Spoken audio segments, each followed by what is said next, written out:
Dollar की सट्टेबाजी के खिलाफ क्रैकडाउन में तेजी देखने में आई है और एक्सचेंज कंपनियों ने डॉलर स्टेट बैंक को जमा करवाना भी शुरू कर दिए।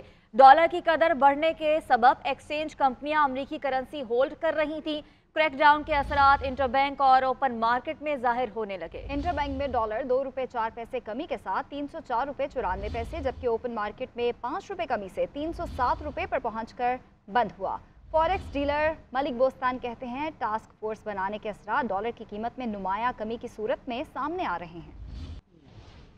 डॉलर के सट्टेबाजी के खिलाफ हुकूमत ने डंडा उठा लिया। क्रैकडाउन में तेजी के बाद एक्सचेंज कंपनियों ने डॉलर जमा कराना शुरू कर दिए। ओपन मार्केट में डॉलर बेचने वालों का रश बढ़ गया। डॉलर मजीद गिरने के डर से इसको होल्ड करने वाली एक्सचेंज कंपनियां डॉलर के ज़खायर कम करने लगी हैं। मार्केट जराये के मुताबिक एक्सचेंज कंपनियां ओपन मार्केट में डॉलर 305 रुपए के हिसाब से खरीद रही हैं। इसके अलावा इन एक्सपोर्टर्स को भी धचका लगा जो डॉलर मजीद महंगा होने के मुंतजिर और अपना माल बैरून मुमालिक फरोख्त करके डॉलर पाकिस्तान नहीं ला रहे थे। डॉलर जमा कराने के बाईस स्टेट बैंक के ज़खायर में भी इजाफा हो रहा है, जिससे डॉलर की कदर 300 रुपए से भी नीचे आने के इम्कान है। फॉरेक्स डीलर मलिक बोस्तान कहते हैं, टास्क फोर्स बनाने के असरात डॉलर की कीमत में एक नुमाया कमी की सूरत सामने आ रहे हैं। क्रैकडाउन से कुछ लोग छुप गए, कुछ बाहर भाग चुके हैं। मैं समझता हूँ इस वक्त 9,000 अरब रुपया जो कि बैंकों से बाहर पड़े इस माफिया के पास, उसको नॉन फाइलेबल फैसिलिटी खत्म करें, सबको फाइलेबल बनाए ताकि सारा पैसा बुक पे आए और पाकिस्तान की इकानमी शामिल हो जाए और पाकिस्तान में मैशत मजबूत हो जाए। क्रैकडाउन के असरात इंटरबैंक और ओपन मार्केट में भी जाहिर होने लगे, जहां कारोबार के इख्तिताम पर एक माह में डॉलर की कदर में नुमाया कमी देखी गई। इंटरबैंक में डॉलर 2 रुपए 4 पैसे सस्ता होकर 304 रुपए 94 पैसे, जबकि ओपन मार्केट में 5 रुपए कमी से 307 रुपए पर पहुंचकर बंद हुआ। डॉलर की कीमत में बड़ी कमी से इंटरबैंक और ओपन मार्केट का फर्क 1% रह गया। राशिद खान, GNN, कराची।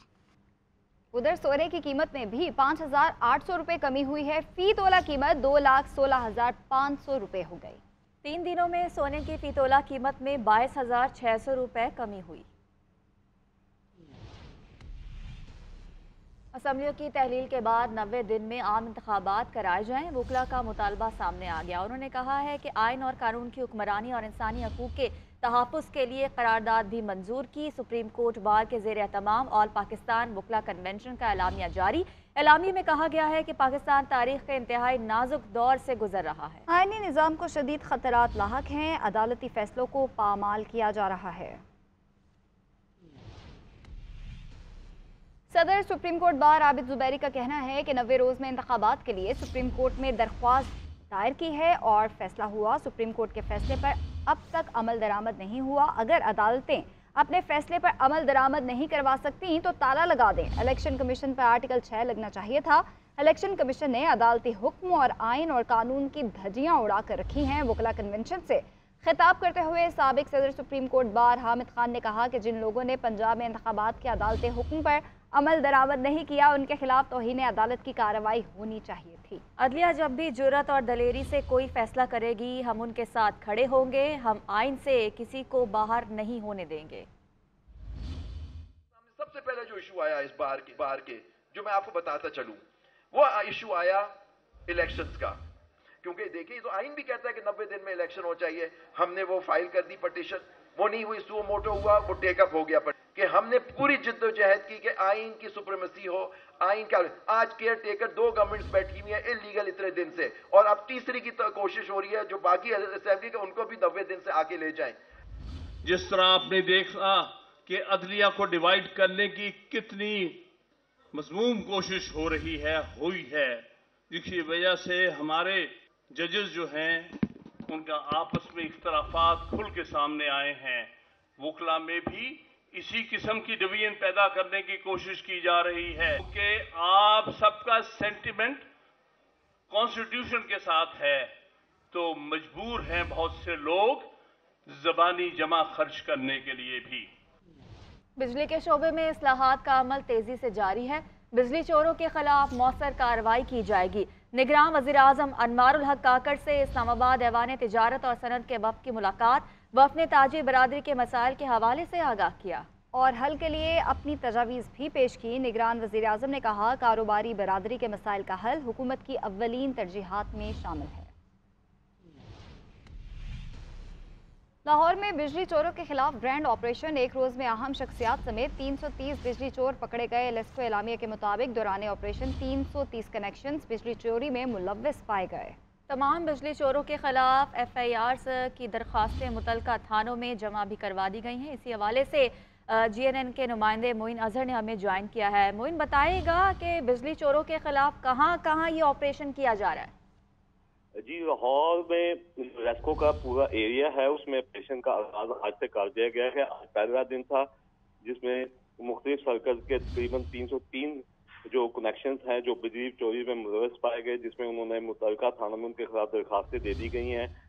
FIR उनके खिलाफ रजिस्टर हो चुकी है। उसमें बाद जो है एक साबिक MNA है, ठीक है, बाद उसमें एक नून से तल्लक है और बाद लोग जो हैं वो सियासी जमातों से जिनका तल्लक है, उनके जो नाम भी जो है रेस्को ने वो जारी की हैं। उनके मुताबिक तकरीबन आज जो है 47 करोड़ रुपए की रकम जो है उसको रिकवर किया गया है। जी सही, बहुत शुक्रिया मोइन। काबीना इजलास में खुफिया लिफाफे पर दस्तखत का कहा गया। Sania Nishtar 190 million pound scandal में गवाह बन गई। साबिक वजीर अमीन असलम ने भी अपना बयान रिकॉर्ड करा दिया। अमीन असलम का ये कहना है कि केस पेश करने वाले शहजाद अकबर बाहर बैठकर मजे ना लें, पाकिस्तान आकर जवाब दें। उधर 190 मिलियन पाउंड केस में बुशरा बीबी नैब रावलपिंडी में पेश। 4 घंटे से जायद पूछकर जवाब जमा करा दिया। National crime agency 190 million pound scandal. Sania Nishtar और अमीन असलम नैब रावलपिंडी में पेश। दोनों 1 घंटे से ज्यादा नैब के दफ्तर में मौजूद रहे। दूसरी जानिब सानिया निश्तर की नैब रावलपिंडी में बतौर गवाह पेश होने की अंदरूनी कहानी सामने आ गई। नैब ने रकम मुंतकली के हवाले से मुख्तलिफ सवालात किए। जराये के मुताबिक सानिया निश्तर ने बताया कि काबीना मीटिंग में शहजाद अकबर ने खुफिया लिफाफा दिखाया। इन्हें बस कहा गया कि इस पर दस्तखत किए जाएं। सानिया निश्तर की जानिब से 2 साबिक वज़रा के नाम नैब की मुश्तरका तहकीकाती टीम को बताए गए। जराये ने बताया कि सानिया निश्तर की जानिब से दिए गए जवाब पर नैब मुतमईन रहा। साबिक वजीर अमीन असलम ने बताया कि वो मशीर थे, इसलिए वो काबीना की वोटिंग मेंबरान में शामिल नहीं थे। काबीना ने खुफिया मुआहदे के तहत फैसला लिया था। मजीद कहा कि शहजाद अकबर बाहर बैठकर मजे ना लें, पाकिस्तान वापस आकर जवाब दें। काबीना ने कॉन्फिडेंशियलिटी एग्रीमेंट के ऊपर वो डिसीजन दिया था अपना, तो अप्लाई किया था। लेकिन मेरा क्योंकि मैं एडवाइजर था, इसलिए मैं काबीना के वोटिंग मेंबर्स में नहीं शामिल होता। तो मेरे से तो सिर्फ उन्होंने ये पूछा था कि वहाँ पे क्या हाल हवाल हुआ, तो साल बता दिया। मैं समझता हूँ उनको वापस आना चाहिए कि उन्होंने केस प्रेजेंट किया था ये, और वो बाहर बैठ के मजे ना लें, वापस आके इसका जवाब दें कि क्या किया था। साबिक वज़ीर-ए-आज़म की अहलिया बुशरा बीबी भी नैब रावलपिंडी के दफ्तर पहुंची। बुशरा बीबी ने मुश्तरका तहकीकाती टीम के सामने पेश होकर अपना बयान रिकॉर्ड करवाया। इस्लामाबाद के DC इरफान नवाज मेमन और SSP जमील जफर समेत 4 ऑफिसर्स पर तौहीन अदालत की फर्द जुर्म आयद कर दी गई है। इस्लामाबाद हाई कोर्ट ने PTI रहनुमाओं शहरियार आफरीदी और शानदाना गुलजार की तवील हिरासत में केस से मुतालिक अहकाम जारी किए। ये रिपोर्ट देखिए। इस्लामाबाद हाई कोर्ट में तौहीन अदालत केस की समाअत। डिप्टी कमिश्नर इस्लामाबाद और SSP ऑपरेशन समेत दीगर अफसरान पर फर्द जुर्म आयद। मुकदमे की समाअत करने वाले जस्टिस बाबर सत्तार ने DC से कहा, अगर आपको सजा होती है तो ज्यादा से ज्यादा 6 माह जेल होगी। आप जरा जेल में रहकर देख लें जिन्हें आप जेल भेजते हैं वो कैसे गुजारते हैं। DC ने अदालत से गैर मशरूत मुआफी मांगते हुए कहा, इस ऑर्डर का मकसद अदालती हुक्म की तौहीन करना बिल्कुल नहीं था। अदालत ने DC की मुआफी मुस्तरद करते हुए फर्द जुर्म पढ़कर सुनाना शुरू कर दी। एडवोकेट जनरल ने दलाइल देते हुए कहा कि अफसरान ने गैर मशरूत माफी मांगी है, फर्द जुर्म आयद न की जाए। जस्टिस बाबर सत्तार ने कहा कि कैसे फर्द जुर्म आयद न करें, तो इन अदालत का मामला यहाँ चल रहा था, फिर भी MP ऑर्डर जारी हुए। इस्लामाबाद हाई कोर्ट ने एडवोकेट जनरल की इस्तदा मुस्तरद करते हुए केस के तमाम नामजद अफसरान पर फर्द जुर्म आयद कर दी। अदालत ने SSP operation Jamil Zafar, SP Farooq Buttar और SHO नासिर मंजूर पर भी फर्द जुर्म आयद कर दी। अफसरान पर PTI रहनुमाओं शहरियार अफरीदी, शानदाना गुलजार की MP ऑर्डर के तहत हिरासत से मुतल्लिक तौहीन अदालत पर फर्द जुर्म आयद की गई। सीनियर कानूनदान बाबर अवान का कहना है कि परवेज इलाही अगर आज परवेज खटक बन जाएं तो सारे केस खत्म हो जाएंगे। उनका कहना है कि मुल्क बेयकीनी की सूरत हाल से गुजर रहा है। मुल्की मसाइल का वाहिद हल आइन पर अमल करने में है। 90 दिनों के अंदर इंतखाबात करवाए जाएं। वो वकला कन्वेंशन से खिताब कर रहे थे। सुप्रीम कोर्ट नोटिस लीजिए, आपकी बेटियां 5 महीने से जमानत के इंतजार में बैठी हुई हैं और आप किस इंतजार में बैठे हुए हैं। लॉ में लिखा हुआ है जो फरंगी ने बनाया कि खातून अगर गिरफ्तार हो जाएगी, जिस मर्जी जुर्म में गिरफ्तार हो, तो उसको प्रायोरिटी के ऊपर बेल दी जाएगी। दस्तूर हो तो बच्चियों को बार बार एक केस से निकल के दूसरे केस में गिरफ्तार नहीं किया जा सकता। और मसलूमियत इसके दरमियान बैलेंस लाने वाला सिर्फ और सिर्फ एक मुआहिदा है, उसको कहते हैं दस्तूर पाकिस्तान। रहनुमा मुस्लिम लीग नून जावेद लतीफ का कहना है कि पाकिस्तान के इदारों पर हमले करके आलमी अदालतों में जाने के मंसूबे बनाए जा रहे हैं। इमरानी प्रोजेक्ट आलमी इस्टेब्लिशमेंट ने लॉन्च किया था। पाकिस्तान पर गुज़िश्ता 75 साल से तजुर्बे ही किए जा रहे हैं। पाकिस्तान इस नहज पर कैसे पहुंचा, कौम को बताया जाए। महंगाई और कर्जों का अंबार लेने पर मुंसिफों ने नोटिस क्यों नहीं लिया। एक दफ़ा सजा जजा का अमल करके देख लेते हैं। एस्टेब्लिशमेंट थी, उस वक्त के जो ताकतवर अदारे थे उन्होंने ये इमरानी प्रोजेक्ट जो है वो लॉन्च किया था। तो मैं आज ये कह रहा हूं ये बात गलत है। और ख़ास तौर पर 75 सालों में जो कुछ पाकिस्तान के अंदर तजर्बे किए गए, जब तक कौम को हकायक नहीं बतलाए जाएंगे कि मुल्क इन हालात को कैसे पहुंचा, उस वक्त तक पाकिस्तानी कौम की मायूसी दूर नहीं हो सकती। उस वक्त तक पाकिस्तान दोबारा से मुत्तहिद कौम नहीं बन सकेगा। क्या मुंसिफों ने एक भी नोटिस लिया? महंगाई पे, माशी सूरत हाल बिगाड़ने पे, कर्जों का अंबार लेने पे किसी ने नोटिस लिया? अमीर जमात इस्लामी सिराजुल हक ने कहा है कि इस वक्त मुल्क में मईशत की तबाही बर्बादी है और अमन का मसला है। इससे निकलने के लिए वाहिद हल बरवक्त और शफाफ इलेक्शन है। बिजली, चीनी, पेट्रोल की कीमतों में इजाफा तशवीशनाक है। हुकूमत फौरी तौर पर बिजली के बिलों में इजाफा वापस ले। महंगाई के खिलाफ हमारा एहतजाज जारी रहेगा।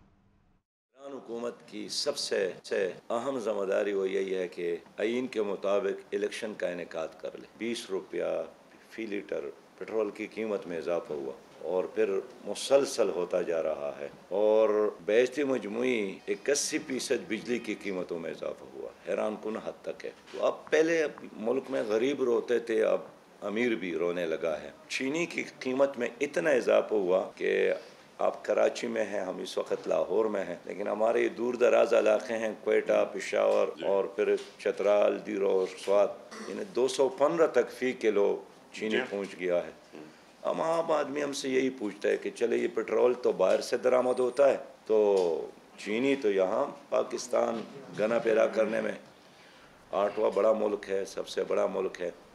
तोशाखाना केस में बुशरा बीबी की नैब पेशी का मामला। ज़राए के मुताबिक बुशरा बीबी 4 घंटे की तफ्तीश के बावजूद नैब को मुतमईन नहीं कर सकी। नैब का बुशरा बीबी को एक बार फिर तलब करने का फैसला। इसी हवाले से मजीद तफसीलात देंगे इदरीस अब्बासी। इदरीस, बताएगा कि तफ्तीशी टीम ने क्या सवालात किए बुशरा बीबी से? जी देखिए, 4 घंटे से ज़ायद की जो तफ्तीश है उसके बावजूद भी बुशरा बीबी नैब हुकाम को मुतमईन न कर सकी। तोशाखाना केस में नैब की जानिब से बुशरा बीबी को एक बार फिर तलब करने का फैसला जो है वो कर लिया गया है। आज मुतअद्दिद सवालात जो है वो नैब की मुश्तरका तहकीकाती टीम की जानिब से बुशरा बीबी से किए गए। उनसे ये भी सवाल किए गए कि तहाइफ जो तोशाखाना से लिए वो कितने में फ़रोख्त किए और किसको फ़रोख्त किए।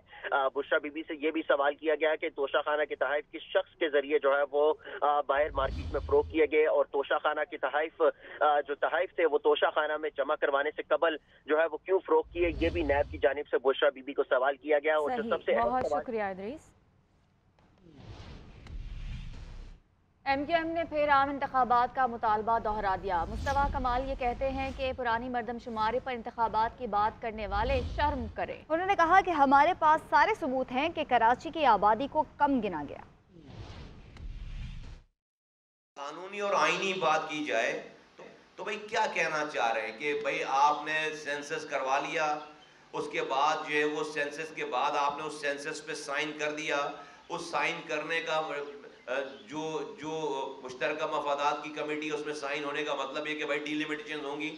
तो आप क्या कहना चाह रहे हैं कि भाई सेंसस को हुए सेंसस को रद्दी की टोकरी में डाल दो, डिलिमिटेशन नहीं कराओ, बस किसी भी तरह से वापस दोबारा हमें जो है वो इख्तिदार हमें दोबारा सौंप दो। तो फिर इलेक्शन की क्या जरूरत है? इलेक्शन कमीशन से आप अपनी अनाउंसमेंट करवा लीजिए कि भाई जो जहां था वहां पर वैसे ही जो है वो दोबारा बना दिया गया है। वहां पर वजीर आला और वजीर और MP और MNA, गजब खुदा का, इसको जमहूरियत कहते हैं। शर्म आनी चाहिए उन लोगों को कि जो इस बात की वकालत कर रहे हैं कि कच्चे में जो लोग अगवा किए गए थे वो बाजियाब हो गए। निगरान वज़ीर आला सिंध जस्टिस रिटायर्ड मकबूल बाकिर कहते हैं 2 और लोग डाकुओं के कब्जे में हैं, उन्हें भी जल्द बाजियाब करवाया जाएगा। अमन व अमान की सूरत हाल जल्द बेहतर हो जाएगी।